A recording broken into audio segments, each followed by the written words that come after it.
Tough to watch. He was on his backside most of the time. People like Christian Eriksen as well, that physicality in the middle of the pitch is gone. We saw Crystal Palace's midfield, Will Hughes and Wharton. They never moved from that position. Man United hardly created a chance. We saw Manu, who was almost playing left-back at times. I'm not sure what on God's earth he was asked to do today. But it almost left Eriksen on his own in midfield. The gaps are so big, and it's nothing new. This has been the story of the season, Steve. This is why they look like they're going to get beat 5 or 6. That could have been 7-0 against Crystal Palace. That's the most worrying, damaging thing. I'm sat here upset and sad, but quite happy it was only 4. That's quite incredible, the support, isn't it? Incredible. You know how the away fans are amazing. Away fans, I mean, that is incredible. Imagine the embarrassment. Imagine the embarrassment there stood. Wait a minute, Michael. The manager walked down to the tunnel. Yeah, well, he's not even been over to that.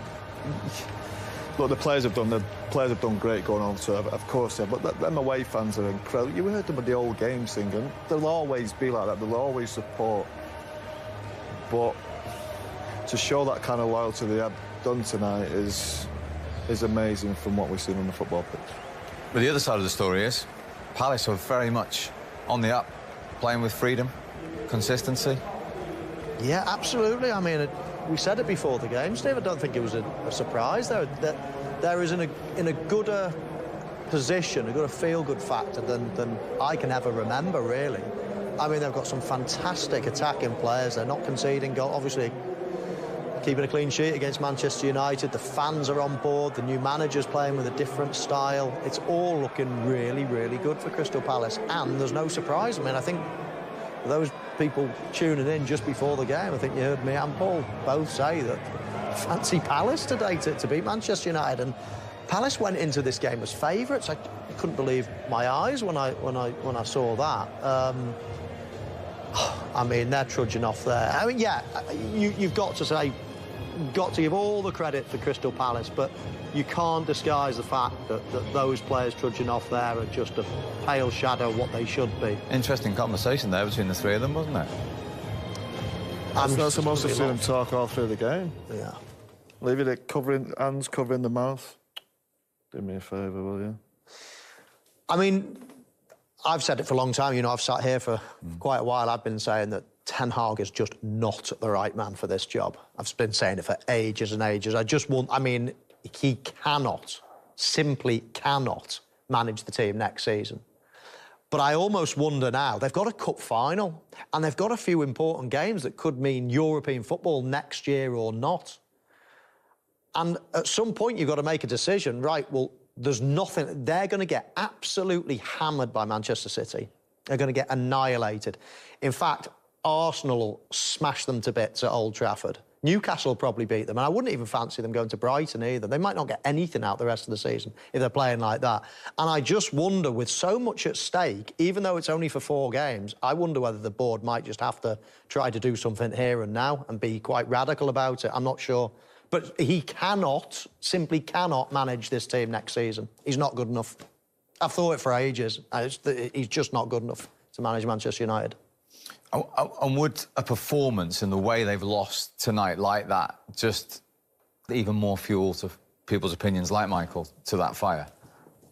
Yeah, look, it's been a difficult one, I suppose. I know Michael said he's felt it for a long time, and the signs have been there that it's going to be difficult for him to do it next year, but that tonight almost felt like a final nail in the coffin, really. There's a lack of know-how from the team, a lack of effort, which is the big disappointing thing. Going to a team like Crystal Palace, look, don't get me wrong, they're a good team, they're doing well, but whatever situation Manchester United, they should be not going there and losing 4-0. It felt like the end. Now, if it is the end, I'm not sure, because what did it do? You know, what's out there at the minute? I've always felt for a while that he might get another year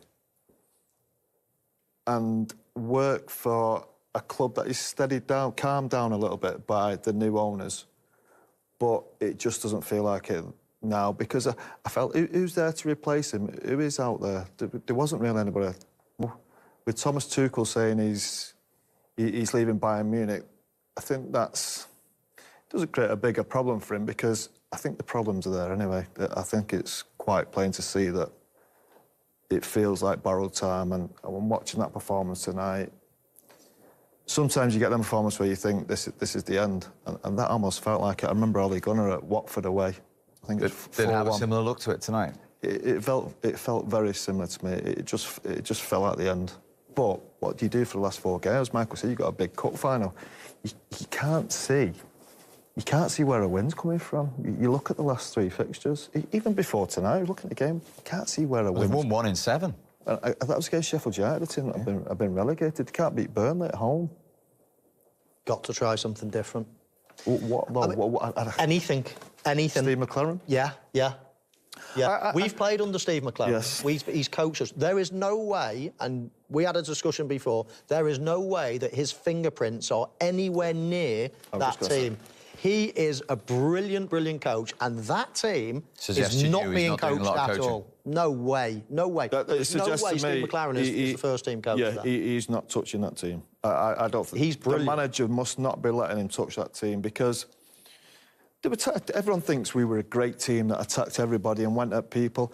Sometimes we played against better teams. Steve McLaren put sessions on to make sure you stopped other teams, getting the distances right, getting your angles right, especially in the centre midfield, all across the midfield.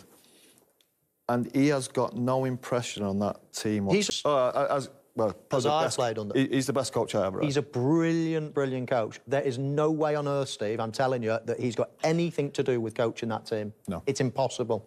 Because that team is absolutely clueless right the way through it. Right the way through it. There's not one thing that I think that works in that team. I don't rate anything about it. Anything. And Steve McLaren is a top operator. And I can only think he's there, there's other people coaching the first team and he's just a bystander. So you'd be quite happy if Ten Hag went for the last 4 games, including the cup final, Steve McLaren lead the team? For 4 games, yeah. Well, anything, they're going to get smashed out the ballpark by every team they playing like that today. Manchester City are going to demoralise them at Wembley in front of millions of people. It's embarrassing. That's just embarrassing how they're playing. Something's got to change. I know it's going to change in the summer, but it's got to change. I think it's got to change now. There's too many big games. This could, this is European football next year. This is a trophy at the end of the year. There's not actually that many bad players there, is there? No, do you know what I mean? It looks like that team into they're a lot not better. being coached when it comes to being the manager's fault. We had times when I remember Michael Carrick and Darren Fletcher playing centre-half at times for us. 3 or 4 times, we lose centre-half. So what? It gives you the bigger challenge, you know what I mean? Say, go on, right, come on, we're more determined, but there's just no... It looks like the fight's gone out of them. 18 shots they had to face from Crystal Palace, 10 of which were on target. It's the 4th time this season they faced 10 or more shots on target. The expected goals figure may be surprisingly low from Crystal Palace. It's one of those nights where a lot that they hit did go in past Andre Onana, but their own figure of 0.35 is the 2nd lowest they've had in a game this season. The lowest was against Manchester City.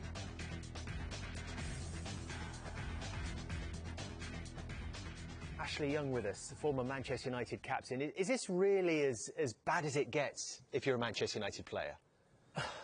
Yeah, I think so. I do believe so. After tonight's performance, and after the first goal goes in, you think, OK, there's a bit of impetus to get out there and get back in the game. But it wasn't that at all. You come out half-time, they come out early, you think, right, OK, there must have been a dressing telling off and a dressing down in the dressing room. But then they just looked like Palace just grew and grew even more into the game, and there was just nothing from Manchester United tonight. But a lot of United... Michael, we'll start with you. It's the first time in Crystal Palace's history they've ever beaten Manchester United home and away in a league season. How special a night is it?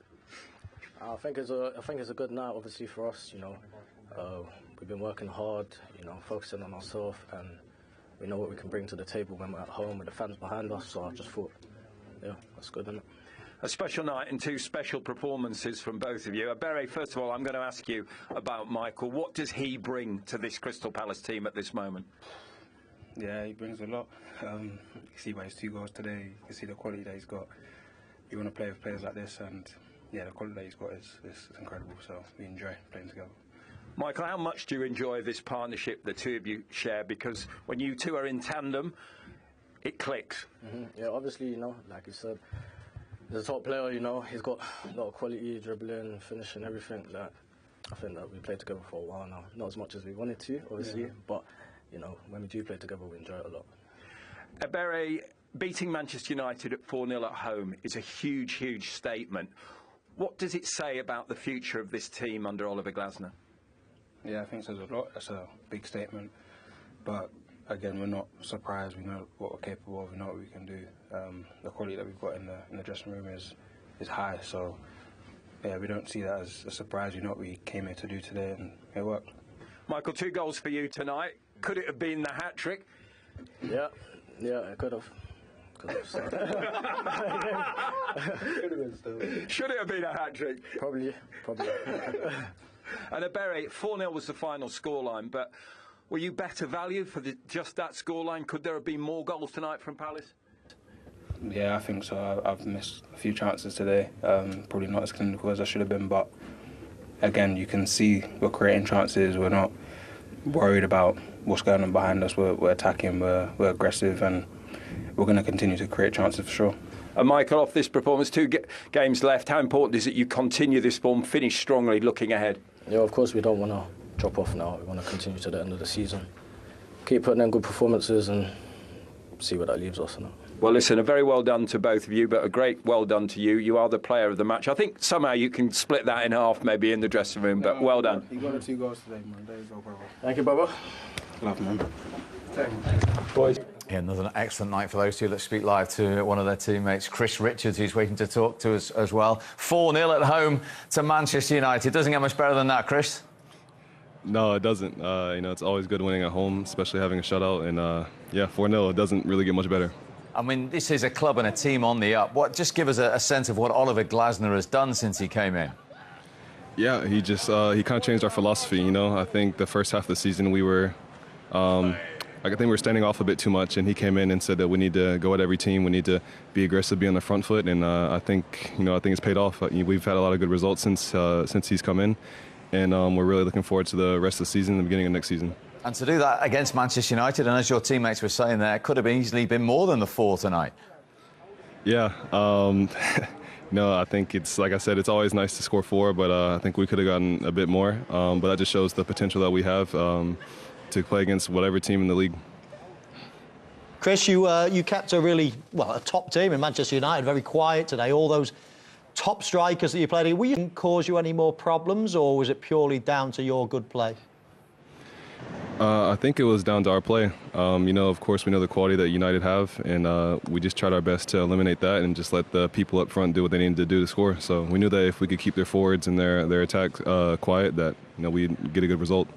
And you mentioned your forwards. How good is it to be playing behind those 3 at the moment? It's a great feeling, just give the ball to them and let them do whatever they need to do. I think I got an assist today, which I don't know if that's what you call it, but just get the ball to them and let them dribble and hopefully put a few in the back of the net. And just finally, I mean, that is, a terrific return, 18 points from 33 under the new manager. Now, a couple more games to play. Things really looking good for the immediate future. Yeah, definitely. We want to finish the season on a high note and, hopefully just bring that mentality, bring that momentum into the next season and, hopefully have a good season next year. Well played, Chris, tonight. Thanks very much indeed for joining us. Thank you. Yeah, he's made some difference as well, hasn't he?